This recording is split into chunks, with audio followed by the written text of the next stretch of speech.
আসসালামু আলাইকুম আপু, আমার নাম সেলিনা। অনেকদিন ধরেই প্ল্যান ছিল কক্সবাজার ঘুরতে যাব।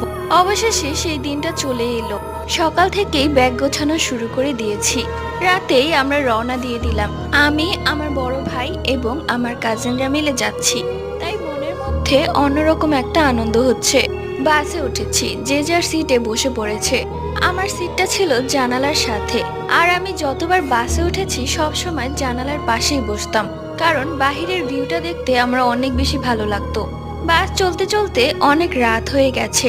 ইতিমধ্যে আমার কাজিনরা ঘুমিয়ে পড়েছে, কিন্তু আনন্দের কারণে আমার কোনোভাবেই ঘুম আসছিল না। কখন কক্সবাজার যাব, সমুদ্রের পানিতে পা ভেজাবো, এসব ভাবতেই কেমন যেন খুব ভালো লাগছে। হঠাৎ করে জানালার বাইরে থাকা একটি বড় গাছের দিকে আমার চোখ যায়। দেখি কালো একটা কি যেন বসে আছে, দেখতে কিছুটা মানুষের মতোই, কিন্তু চোখগুলো জল জল করছে। এটা দেখে আমি খুব ভয় পেয়ে